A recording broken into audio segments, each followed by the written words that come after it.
이 시간 함께 나눌 제목은 이삭의 우물입니다. 오늘 본문의 말씀은 먼저 창세기 26장, 거기 앞서 말씀에 보면 이삭이 거주했던 장소를 소개하는데, 오늘 본문은 그 장소와 연결되어 있습니다. 그 장소를 성경에서 굳이 언급을 해서 기록을 남겨두는 것은, 이것은 우연이 아니라 의도적인 기록이라고 보셔야 합니다. 여기는 다 중요한 의미가 담겨져 있기 때문입니다. 창세기 24장 62절에 그때 이삭이 브엘 라헬로이에서 왔으니 그가 네게부 지역에 거주하였음이라. 그가 네게부 지역에 거주했다고 기록을 하고 있지요. 이 네게부는 남방이란 뜻입니다. 이 네게부가 북방과 남방으로 그 안에서 또 나눠져 있는데요. 네게부 지역은 아브람과 이삭, 야곱을 하나님께서 부르셨던 그런 장소이기도 합니다. 그리고 거기에 머무르기도 하고 거주하게 됐는데요. 이 네게부가 일종의 사막에 섞여져 있는 반사막 지대라고 보시면 됩니다. 네게부 남부 쪽에는 그 1년 강수량이 75에서 150mm 정도 됩니다. 그래서 농사 지을 수가 없는 땅이에요. 150mm가 안 오니까 밑으로 오기 때문에 농사가 불가능한 지역이 되고요. 반면에 네게부 북방 지역 쪽에는 강수량이 200mm로 농사 지을 수 있는 어떤 최저의 한계선으로 보시면 됩니다. 그래서 하나님께서 이 네게부 지역을 사랑하는 사람들에게는 하나님이 위해서 비를 내려주셔야, 특히 겨울철 우기에, 이 우기는 10월부터 해서 한 2월, 3월 이렇게 되죠. 이게 우기고 4월부터는 10월까지가 건기에 해당되는데요. 이 우기에 비가 좀 많이 와야 됩니다. 비가 와서 그래야 농사를 지을 수 있고, 그래야 양떼를 먹일 수 있고, 그 다음에 우기 때 비를 저장을 해야 됩니다. 우물이나 샘 어떤 그런데 그 물을 담을 수 있는 그런 저장고에다가 물을 저장해서 담수를 잘 관리를 해야 1년을 버틸 수가 있어요. 그래서 네게부 지역의 사람들과 하나님과의 관계는 굉장히 밀접한 그 무언가 특성이 있는데, 이게 뭐냐면 하나님을 의지할 수밖에 없다는 것입니다. 이거를 천수답이라고도 표현합니다. 하늘에서 비를 내려주셔야 물을 얻을 수 있는 천수답이죠. 하늘 천자 해가지고. 그래서 하나님만 바라볼 수 있는 장소. 그래서 하나님께서 언약 백성으로서 아브람, 이삭, 야곱을 불러내신 장소이기도 합니다. 다 이것이 장소를 네게부라고 소개하는 데에는 다 이유가 있는 거죠. 이렇게 하나님만 바라봐야 되는 장소에 사는 인생이기에 하나님을 필요로 하고 그 하나님이 만나 주셨다고 하는 이러한 하나님의 부르심과 인생이 연결고리가 이어지게 되죠. 이런 까닭에 팔레스틴 지역에서는 아주 물이 귀합니다. 지금 여러분 다 아시지만 중동의 물이 귀하다. 이미 알려진 사실인데요. 물이 귀한데 이 중에서 제가 설명드린 우기 때 물을 담아내고 1년을 버텨야 되는 속성 때문에 뭐가 중요하겠습니까? 우물이 중요하게 됩니다. 우물이 굉장히 생존의 관건이 된다고 말할 수 있습니다. 그래서 비가 오지 않는 지역에서 이제 물을 이제 필요로 하잖아요. 그래서 그쪽 지역 살던 사람들이 살아남기 위해서 굉장히 고안을 해내게 됩니다. 그래서 뭘 방법을 찾게 됐냐면은 저들이 어떤 샘이나 시내나 요단강에서 어떤 그런 데서 거기서 흘러나오거나 새어 나오는 물들을 이거를 한정적으로 얻어 썼는데 이걸로 안 되죠. 그러니까 머리를 써서 인공으로 샘과 저수지를 만드는 것을 이제 연구해서 개발하게 되는 거죠. 왜? 먹고 살기 위해서. 그래야 농사 짓고 그래야 양들을 기를 수 있잖아요. 그래서 그렇게 해서 이제 뭘 만드냐면은 그 석고 처리, 석고라는 재료를 써서 물이 담아내서 새지 않을 수 있도록 방수 처리를 할 수 있는 게 이제 석고 공법인데, 이걸 써서 물을 담을 수 있는 저장고를 만들게 되는데, 이 석고 기법을 쓰는 것이 언제냐면 출애굽을 할 때에 그때쯤에서 이 석고를 사용한 저장고 방식이 만들어진 거예요. 그러니까 출애굽 이전에 아브라함, 이삭, 야곱 때는 있었을까요? 당연히 없었죠. 그런 석고로 인공 어떤 저장, 물을 담을 수 있는 그 저수 그런 공간을 만들 수가 없기 때문에, 그럼 뭐겠어요? 다시 결론은 도로 우물을 파게 되는 거죠. 우물을 파야 물을 얻을 수가 있고 1년 동안에 농사를 짓든 가축을 또 기르든 간에 그 사람들이 생존할 수가 있게 됩니다. 이런 그 우물이 깊이나 모양도 토양의 질이나 지하수 그 수위에 따라서 형태가 조금씩 달라진다고 합니다. 그래서 히브리어로 우물을, 샘을 말할 때에 자연적으로 만들어진 샘은 이것은 아인이라고 그러고, 사람이 수고해서 땅을 파서 얻어진 샘, 우물은 파엘이라고 이렇게 말합니다. 이런 것들이 가축이나 사람들, 그런 생존하는 그들에게 아주 중요한 식수 공급원이 되는 거죠. 이렇게 물이 중요하다는 것을 제가 이 설교 앞부분에서 정말 강조해서 설명을 드렸습니다. 이런 배경 속에 오늘 본문이 일어나고 있기 때문이지요. 그렇다면 어떤 배경이 연결되겠습니까? 이렇게 물이 귀하다 보니까 우물을 서로 차지하려고 하겠죠. 그래서 우물을 두고 문제가 발생을 하는데, 이 문제는 복잡한 게 아니에요. 물을 차지하기 위해서 싸우는 그런 싸움입니다. 싸움과 다툼이 늘 우물가를 두고, 물을 두고 그런 싸움이 계속 빈번하게 일어나고 했다고 하는 것이죠. 그래서 이 싸움이 거의 때로는 전쟁 수단이 됩니다. 어떤 부락 간의 전쟁 또는 민족 간의 싸움, 전쟁이 되기도 하는 거예요. 사실 요새도 전쟁이 일어날 때 지도자 한두 사람에 의해서 감정 싸움이 되고 막 그래서 전쟁으로 발발되는 일이 얼마나 많습니까? 피해는 그 국민들이 보고 있잖아요. 자, 다시 돌아와서, 그래서 우물 때문에 싸우는데 이 싸우는 게 쉬울까요? 아니죠. 정말 쌍코피 나고 이 우물을 차지하기 위해서 전쟁을 한다. 여러분, 불악 간에 전쟁을 한다. 전쟁이 일어난다. 이건 쉬운 일이 아니에요. 옛날에 우리나라에도 그 전에 어느 대통령이 무슨 범죄와의 전쟁이라고 하는 것을 발표했죠. 그래서 막 그 범죄자들을 잡아놓고 했는데, 여러분 이게 간단하겠습니까?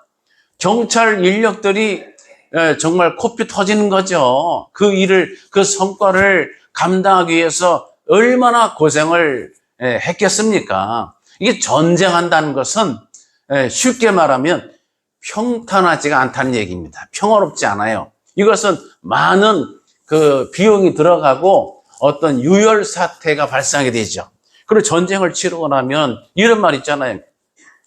박다니엘 목사님도 무슨 일하다가 여기를 막 이제 화상을 입고 뭐 이렇게 여기도 좀 그 베인 것도 있고 막 이래서 이제 밴드를 붙였는데, 저하고 산책을 하면서 이제 걱정하니까 저한테 이런 말 합니다. 상처뿐인 영광이네. 그래서 제가 정정해서 상처뿐이 아니라 또 거기에 대한 보람도 있기 때문에 상처뿐인 영광은 아니다. 제가 이렇게 이제 애둘러서 말을 하게 됐습니다. 여러분, 상처뿐인 영광일 수가 있습니다. 일반 싸움에서는. 열심히 싸웠는데, 여러분 차 때문에 싸움도 있잖아요. 주차 때문에 싸우고, 때로는 서로가 이렇게 긁혀서 싸우기도 하는데, 보험 처리하면 될 거를 조금 미안합니다 하고 보험 처리를 잘 지혜롭게 몇 대 몇 이런 거 있잖아요. 요새 움직이면 다 몇 대 몇이 돼요. 그러니까 사고를 안 내는 게 또는 안 당하는 게 제일 좋은 방법이에요. 그러니까 방어 운전을 하셔야 돼요.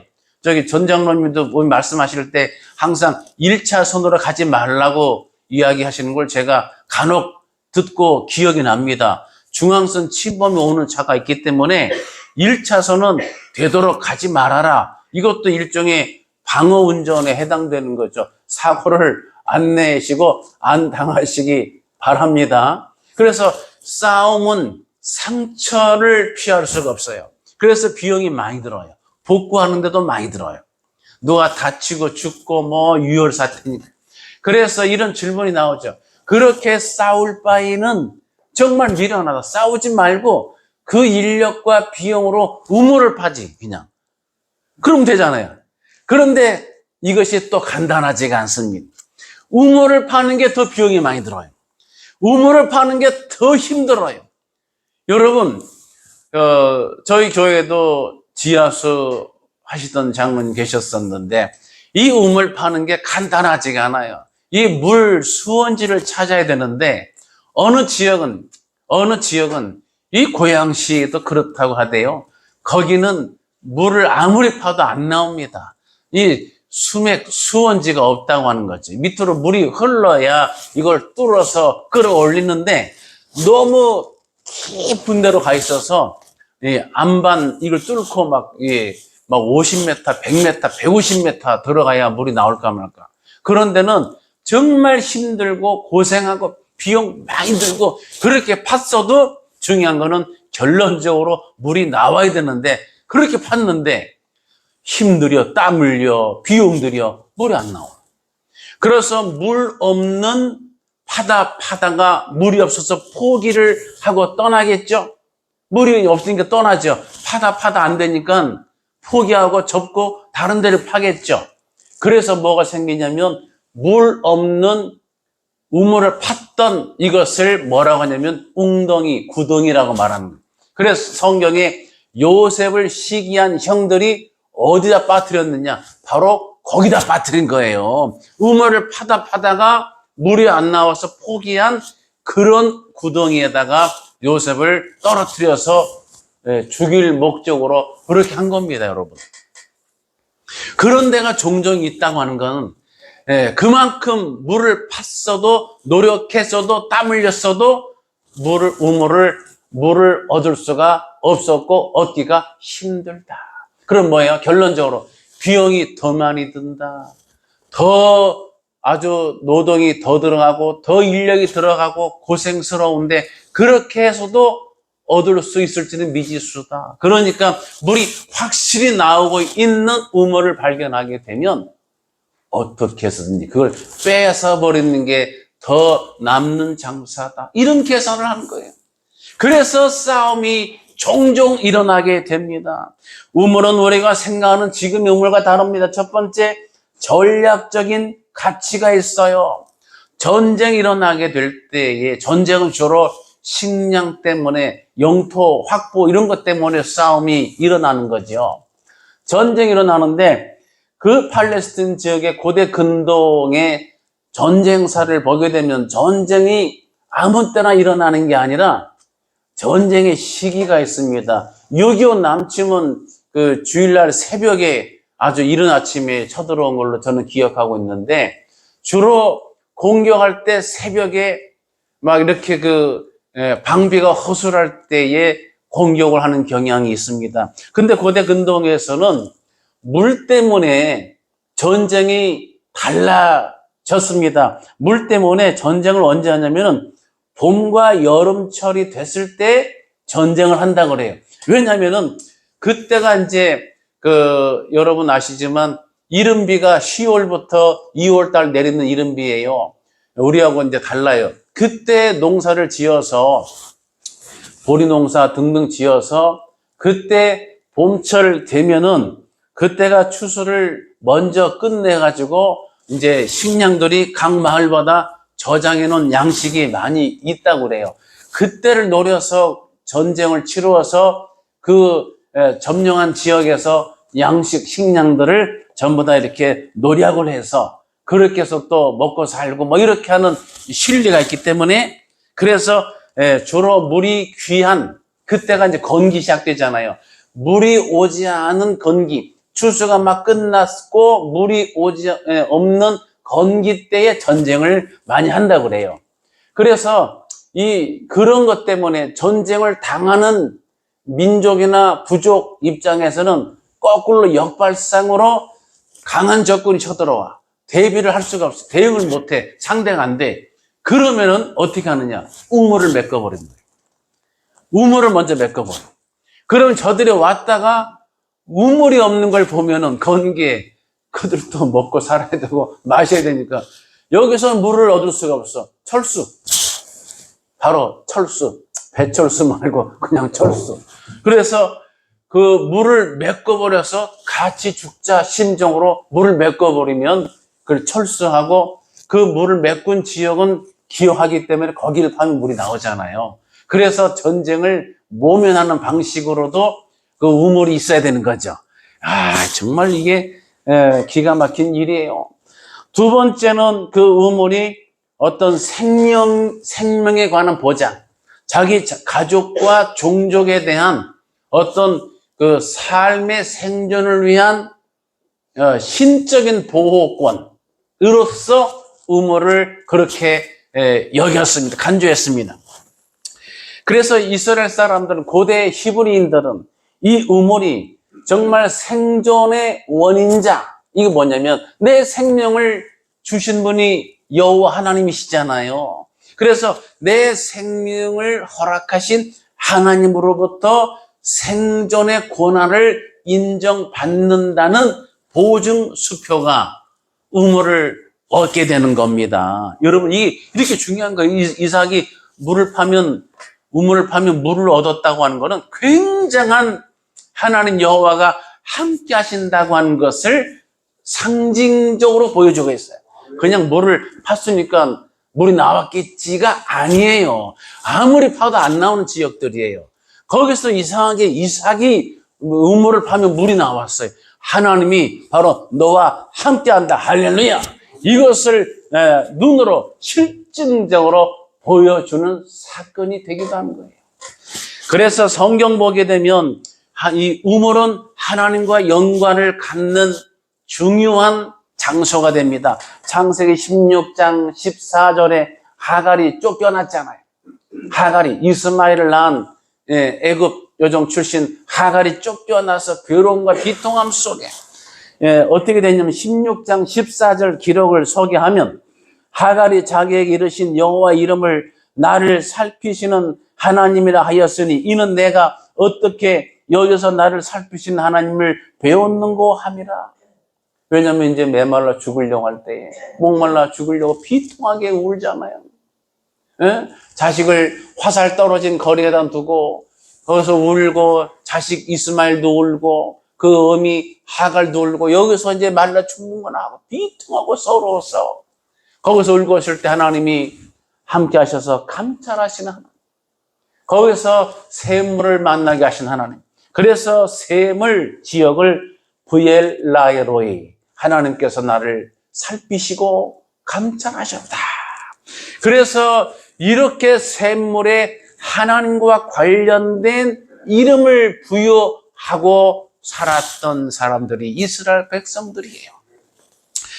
자, 성경에는 민수기 21장 17절에서도 모세에게 명령하시기를 백성을 모으라, 하나님께서 내가 그들에게 물을 주리라 하시던 우물이라. 그때 이스라엘이 노래하여 이르되 우물물아 솟아나라, 너희는 그것을 노래하라. 이렇게 민수기 21장 17절에 기록하고 있습니다. 이렇게 우물은 하나님과 관련된 신앙 고백의 그러한 삶의 도구이자 장소이자 공간이자 형태가 되는 겁니다. 그래서 여러분, 구원의 우물에서 기쁨으로 그 물을 끌어내라고 하는 말씀도 있잖아요. 자, 이렇게 배경을 가지고 있는데 어떻게 됐어요? 이삭이 물을 팠는데 그랄 사람들이 그 우물을 메꿔버리고 다투고 시비를 걸고, 그래서 여러분 아시다시피 에색과 신나라고 다퉜다, 시비 걸었다 해서 에색과 신나라고 하는데, 이 물을 메꿔버리니까 또 피하고 양보하고 뺏기고 또 팠더니 물이 나왔는데 또 뺏기고 피하고 뭐 이렇게 됐잖아요. 그래서 이 사건 속에 정말 마지막에 이삭이 다 포기하고 팠더니 르호봇 넓은 곳에 이르게 하시고 거기에서 하나님이 브엘세바의 은혜를 주셨다고 하는 건데요. 이 이야기 속에는 어떤 메시지가 담겨져 있을까요? 첫 번째 메시지는 이삭이 자기 손으로 땀 흘려 우물을 팠다고 하는 겁니다. 땀 흘려서 내 손으로 수고해서 노동해서 우물을 팠다고 하는 거예요. 사랑하는 예배자 여러분, 이삭은 성경이 보여주고 있는 이삭이라고 하는 신앙인의 모습은, 즉 오늘날 성도의 모습은, 이삭을 통해 전하는 성도의 모습은 뭐냐면 빈둥빈둥 놀고 먹는 신앙인이 아니라 내 손으로 직접 수고해서 땀 흘려서 노동으로 해서 우물을 파는 신앙인의 모습을 보여주고 있다고 하는 거예요. 이것이 중요합니다. 사랑하는 예배자는 성경이 말하는 하나님의 백성의 사는 모습은 흥청망청 살도록 지음받은 존재가 아니에요. 또 예배자로 부름받은 저와 여러분들은 일하지 않고 그저 놀기 좋아하도록 부르신 것이 아니라고 하는 거예요. 우리 교회 예배자들은 한 분 한 분 다 부지런하시다고 저는 속으로 생각하고 있습니다. 제가 볼 땐 다 부지런하세요. 모두가 다 일을 하시고 섬기려 하시고 수고를 늘 아끼지 않으시잖아요. 잘하고 계신 거예요. 성경에 나타난 그러한 하나님의 자녀 또는 하나님이 지으신 인생은 놀고 먹는 존재가 아니라 일하는 존재인데, 여러분 기억하시나요? 포도원 품꾼의 비유에서 주인이 어느 날 나가보니까 장터에 놀고 서 있는 사람들을 보게 된 거죠. 그래서 저들은 일하는 시간이 지났지만 놀고 서 있는 사람들을 데려다가 품꾼으로 삼고 하루에 1데나리온의 삭을 지불했다고 하는 거예요. 그 다음에 다시 또 오후에 나가보니까 또 놀고 서 있기 때문에 또 저들을 불러다가 품꾼으로 고용을 했는데, 이것을 사이드로 풀어서 보게 되면 주인은 하나님이시죠.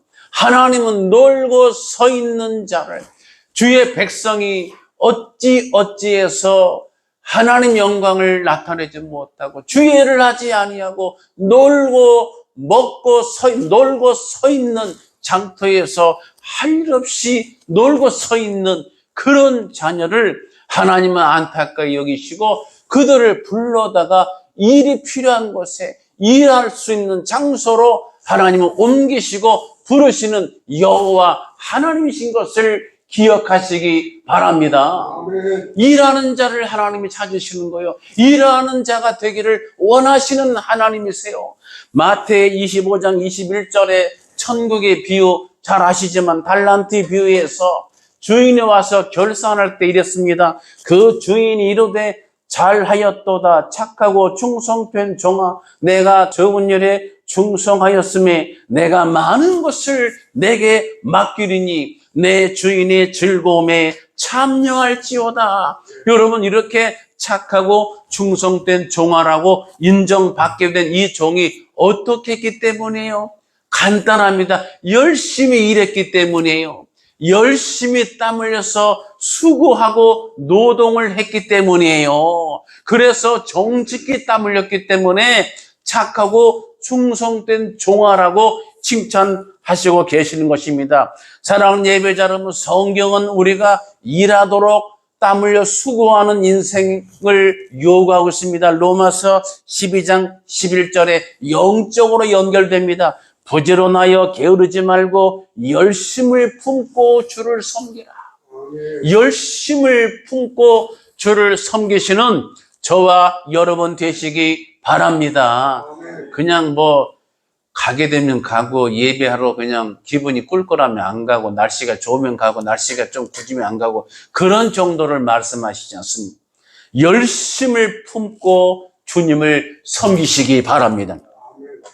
에스겔서 39장 25절 구약의 말씀, 에스겔서는 이스라엘 백성이 바벨론 포로 가운데 비참한 속에 희망의 메시지를 던져주시는 선지자가 에스겔이죠. 그러므로 주 여호와께서 이같이 말씀하셨느니라. 내가 이제 내 거룩한 이름을 위하여 열심을 내어 야곱의 사로잡힌 자를 돌아오게 하며 이스라엘 온 족속에게 사랑을 베풀지라, 이렇게 기록했습니다. 이제 내가 내 거룩한 이름을 위하여, 여호와 하나님의 말씀이에요. 거룩한 이름을 위하여 하나님께서 열심을 내셔서 야곱의 사로잡힌 자들을 돌아오게 하시겠다고 말씀을 하셨습니다. 여러분, 우리 하나님도 어떤 분이세요? 열심히 일하시는 하나님이세요. 할렐루야. 우리 하나님이 그런 분이세요. 여러분, 본래 창세기에 보면 인간 자체가 이 아담아 흙에서 만들었는데 하나님께서 손으로 흙을 빚어, 이거 일하시는 겁니다. 손으로 흙을 빚어 사람을 만드셨습니다. 그 다음에 코에 생기를 불어, 루하의죠. 생기를 불어서 네펫이 생명이 되게 하셨는데, 이 과정도 뭐예요? 하나님이 손으로 흙을 빚어 일하시는 것을 성경은 의도적으로 보여주고 있다는 겁니다. 여러분, 성경에서 히브리어에서 노동하다, 일하다, 이 두 가지 단어가 있어요. 아말과 아바드가 있어요. 이 아말은 헬라로 코피아오, 수고하다, 정말 땀나도록 일하다, 이게 아말이고, 아바드는 일하는 건데 어떤 뜻까지 있냐면은 섬긴다는 뜻이 있어요. 정말 섬기는 자는 일하는 자예요. 일하는 자는 섬김으로 하는 겁니다. 그래서 여러분, 로마서에도 주를 대하듯, 주께 섬기듯, 주님을 섬기듯이 하라고 하는 그런 권면이 있는 거예요. 여러분, 모든 일을 마찬가지, 교회에서만이 아니라 사회에서, 세상 속에서 내 주변의 이웃들에게, 모르는 사람, 이웃이라고 하면 대부분 사람들이 내 옆집 사는 사람, 내 아파트 같은 동 옆에 있는, 옆에 집에 호수, 뭐 이런 쪽에 알고 지내는 인사하던 사람, 시장 갈 때 늘 만나는 마트 주인집, 그런 사람들을 생각하는 경향이 있는데, 성경에 말한 이웃은 오히려 다릅니다. 나한테 친숙하고 인사하고 알고 지내는 사람을 우리는 이웃이라고 생각하고 있지만, 성경이 말하는 이웃은 그런 이웃을 더 뛰어넘어 나하고 정말 생면부지, 정말 전혀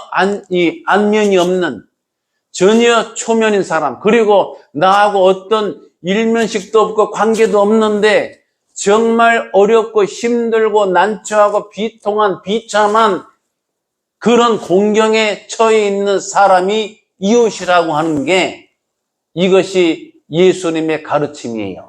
그게 내 이웃이 누구니까 하고 물었을 때 주님이 답변으로 주신 말씀이 여러분 잘 기억하세요. 뭐냐면 선한 사마리아 사람의 비유예요. 선한 사마리아 사람은 뭐예요? 어떤 사람이 여리고 지역을 지나가다가 강도 만나서 어떻게 됐어요? 조금 다친 게 아니라 죽게 됐습니다. 중상을 입은 거죠. 피 흘려 죽어가는 상태에 제사장 레위는 지나가는데 사마리아 사람은 지나가지 못하고 그 광경을 보고 도와줬다고 하는 거 아니에요? 그러면서 너희가 보기에는 누가 잘했느냐 이 말이에요. 정답은 세 번째인데요. 너희도 가서 그렇게 하거라. 이게 예수님의 가르침이에요. 그러니까 이웃은 나하고 모르는 사람, 내가 도와주고 싶은 마음이 없었던 사람, 그리고 내가 도와줘봤자 내게 돌아올 이득이나 이익이 하나도 존재하지 않는 사람, 또 아무도 알아주지 않는 형태의 정말 딱하고 어렵고 그런 고난 속에 있는 사람, 그런 사람이 이웃인 거예요. 그런 사람을 돕도록 하는 것입니다. 사랑하는 예배자는. 그래서 우리가 정말 잘 섬기고 일하고 섬기고 아바드 정신을 기억하는 예배자 되시기 바랍니다. 내가 무슨 일을 하든지 아바드. 여러분, 버스 탈 때도요, 마을버스 탈 때도 내릴 때에 휙 내려대지만 수고하세요 한마디 해줘. 그렇죠? 그러면 기분 좋아하잖아요. 뭐든지 수고하세요 한마디, 이 따뜻한 말 한마디, 이런 거. 그래서 여러분, 아바드 정신, 성경에서 말하는 일한다는 것이 아바드가 있었지, 요거를 머릿속에 기억하시기 바랍니다. 누구를 여러분, 오늘부터 교회 밖에 나가서 만나지는 사람마다 여러분 무뚝뚝하고 너 나 알아? 나도 너 몰라, 이렇게 할 것이 아니라 얼굴 마주치면 인사하고 안녕하세요, 날씨 추우시죠, 뭐 이렇게 그런 말을 건넬 수 있는 우리 예배자 되시기 바랍니다. 네, 사실 쉽지 않아요, 한국 사람이. 엘리베이터 타면은 서로가 심각하게 딴 데 보고 있어요. 이렇게 그냥 멍멍히 보고 있는데, 이렇게 내릴 때 이제, 인사를 하죠. 먼저 가겠습니다. 안녕히 가세요 하면은 뒤에 사람이, 아이고, 안녕히 가세요. 인사합니다. 그렇게 점점 돼야 돼. 누구부터? 바로 그리스도인부터. 저와 여러분부터 그렇게 되시기 바랍니다. 그래서 우리는 매사에 섬긴다는 마음이 있어요.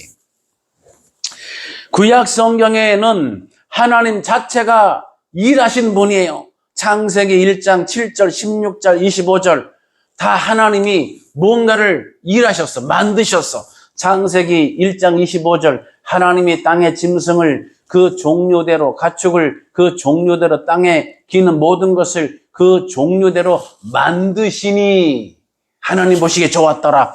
이 하나님이 만드셨어요. 그 다음에 창세기 1장 31절에 하나님이 지으신, 이것도 수고하고 노동한 거죠. 하나님이 지으신 그 모든 것을 보시기에 참 좋았더라 돼 있죠. 세번역에는 하나님이 손수 만드신 것을 보셨다고 기록을 하고 있습니다.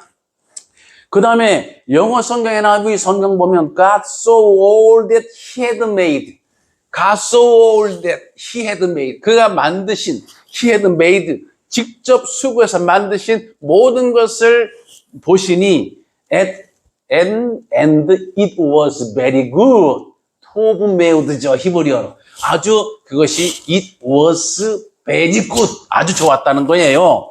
사랑하는 예배자 여러분, 하나님은 이토록 하나님도 일하시는 분이고 자기 백성들도 잘 일하며 살 수 있도록 지으셨다는 사실을 기억하시기 바랍니다.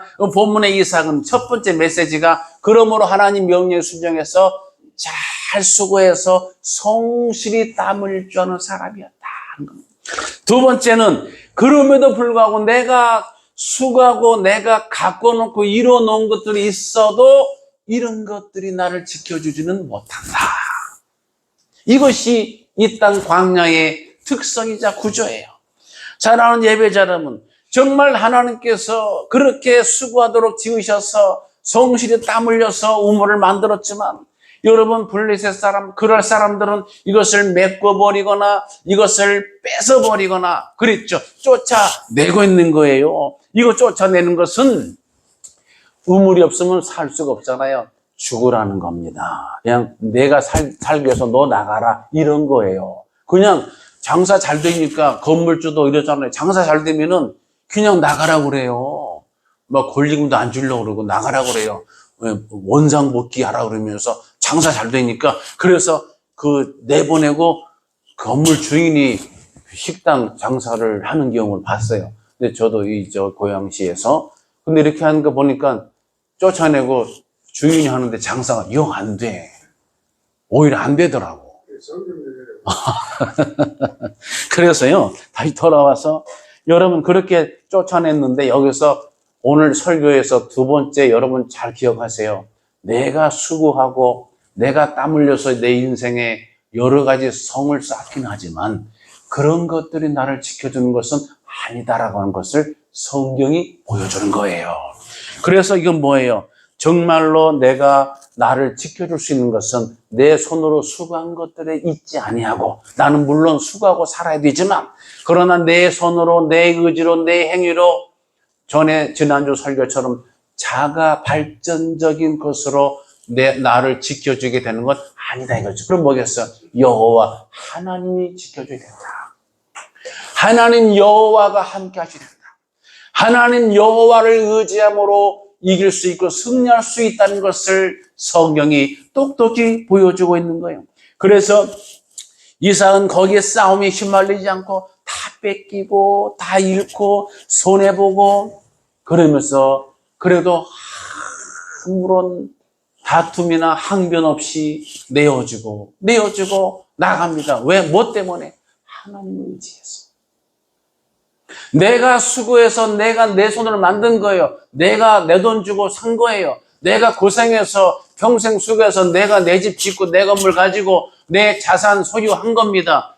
그런데 그런 것들이 나 자신을 지켜주는 힘이 되지를 못한다고 하는 거예요. 세 번째 메시지는 결국은 하나님을 의지한 인생이 문제를 해결받고 승리하게 된다. 이 귀한 메시지를 보여주고 있습니다. 일종의 전화위복의 그런 원리인데요. 성경은 어떻게 되어 있어요? 그 사람이 창대하고 왕성하게 마침내 거부가 되어 있잖아요.